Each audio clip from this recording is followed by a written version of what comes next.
Hey team, today we're going to make some queso. And according to my good friends from Texas, they are brothers, this is how you make queso. A giant block of Velveeta, 2 cans of Rotel, and that is it. It seems ridiculously simple, but that is what they say it is, and I have to admit, it is the best queso I've ever had. But I do like to put my own spin on it.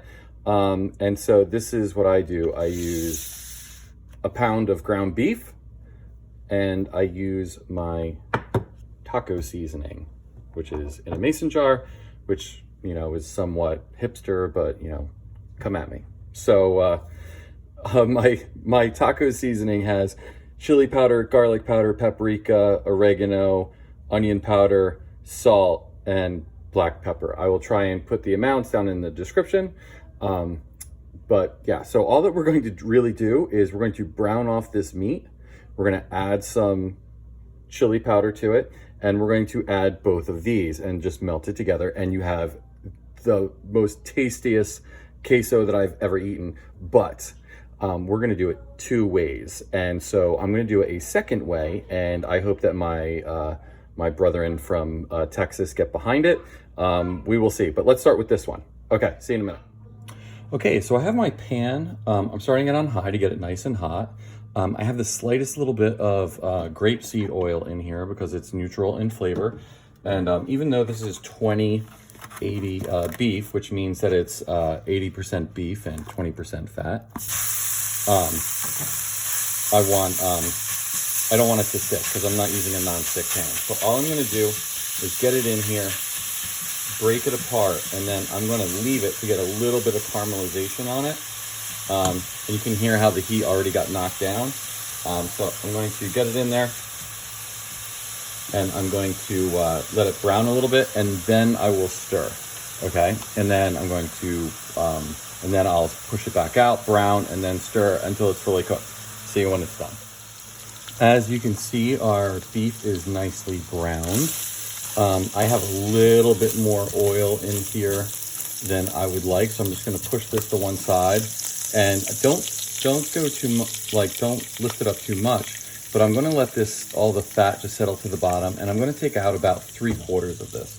You don't want to take out all of it because, you know, fat isn't completely bad, but I'm going to take out most of it, so I'll see you in a minute. So I took out most of the fat, and please remember that that fat keeps moisture in meat. So if you ever buy the 90-10 or the 98-2 or whatever crazy things they are, and you're wondering why your beef is so dry, it's because it needs a little bit of that fat to keep moisture in. Okay, so at this point, what we're gonna do is I'm gonna add my Rotel, and it's tomatoes and green chilies. And I like to add these first because I have a good amount of moisture content that's going to stop the Velveeta from burning. And I have this on medium low right now. And then I'm gonna grab my Velveeta, which is the weirdest cheese on the planet because it literally doesn't need to be refrigerated until you open it. Once you open the package, then you have to refrigerate it. And then all I'm gonna do, I mean, I pre-cut it, but it's like,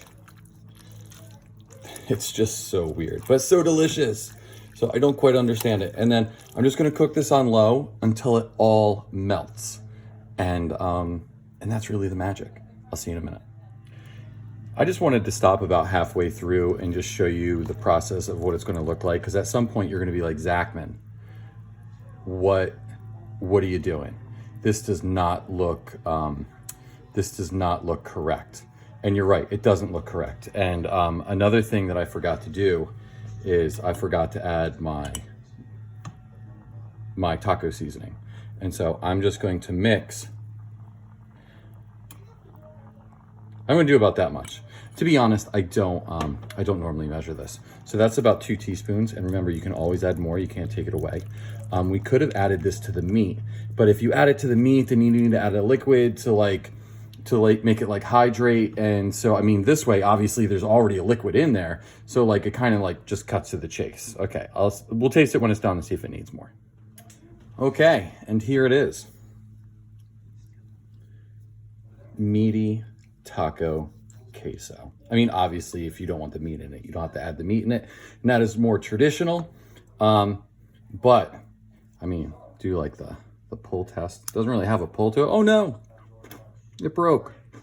But it is so delicious. So good. Okay. And obviously, this is really hot right now. So it's going to be a little thinner. As it sits a couple minutes, it's going to get a little thicker. It'll have a nicer pull to it. But yeah, that's it. If you wanted it even thicker, you could take some of the liquid out of the Rotel. I think it's pretty perfect as it is. But let's make the second one. Okay, here's version 2. And so what we got is we have our big old block of Velveeta. We have 2 cans of Rotel. I thought they were both fire roasted. Obviously, I mean, they're both mild. I don't know why one says mild and one doesn't, but this is like they roast the chilies and the tomatoes rather than just cook them. Chipotle peppers in adobo sauce. We have some hickory wood chips. I tried to get mesquite, easy for me to say, wood chips, but I couldn't get any. And I have some fresh chorizo. First thing that we are going to do is we are going to cut the casings of the chorizo to get the meat out, and we're going to brown that up in a pan. And I'm going to be dead honest. I don't know how much I'm going to add of each thing.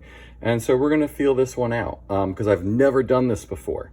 But first things first, we need to brown up the chorizo in a pan. So, oh, actually, before we do that, I have some boiling water and I'm going to put it over my wood chips. And so what this is going to do is it's going to soak into the wood chips, and you need to let it sit for about 30 minutes, 45 minutes. And that is going to soak into the wood chips. And then when the wood chips burn, they're not really going to burn. They're more going to like smolder. And that will give it a better flavor rather than just burning wood. Okay, I'll see you in a minute. Okay, so here I have my cast iron skillet, a little bit of oil again. We're going to throw our chorizo in there. And then we're just going to break it up. So this is all out of the casings. Actually, I'm going to lower the heat just slightly.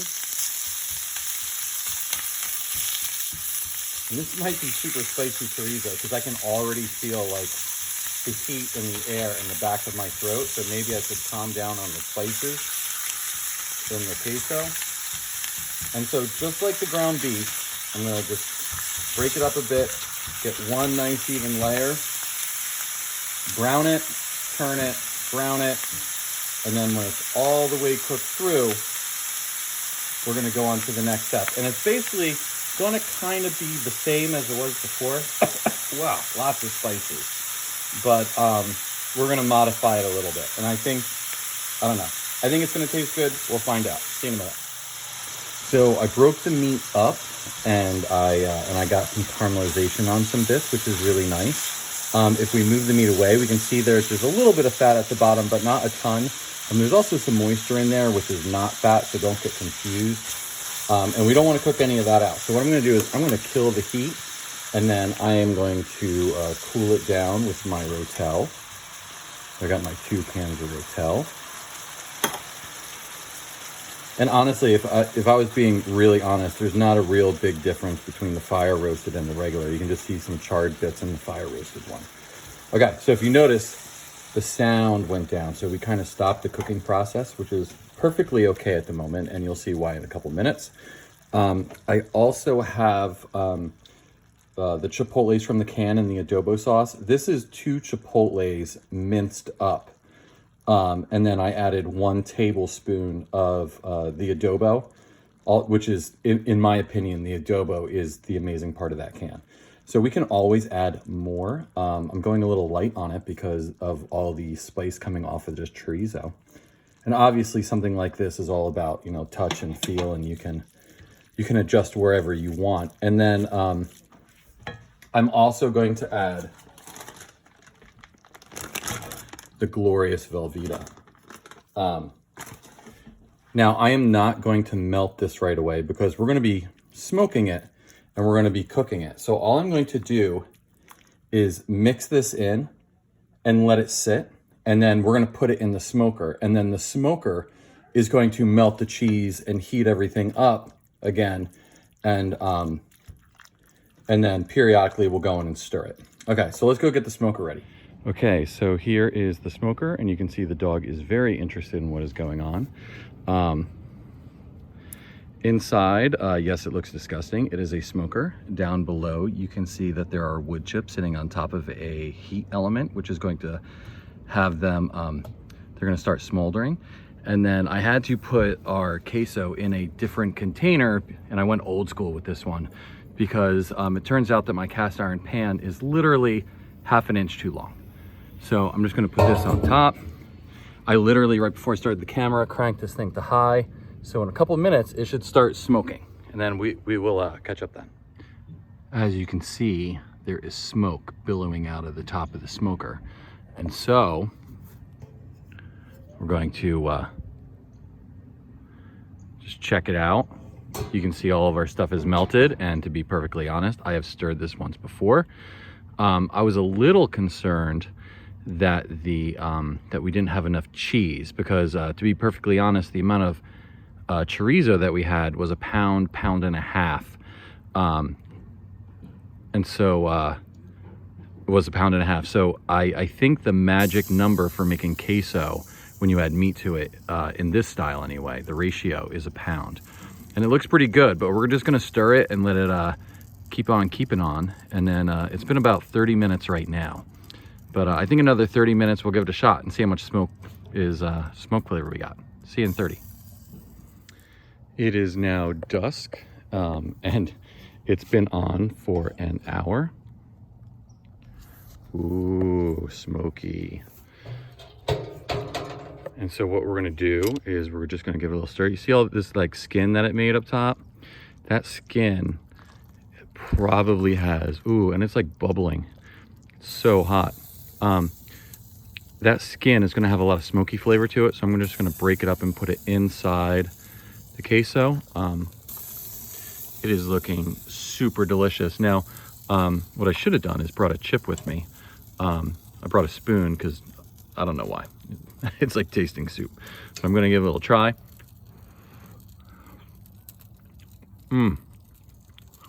Yeah. Super smoky, super good. Like I said earlier, I think maybe there's a little bit too much meat in it, but it looks fantastic. Okay, I'll see you guys in class. I got it out of the smoker, and I just wanted to show you what smoke does to things. Crazy, right? It's absolutely delicious. I hope you try it.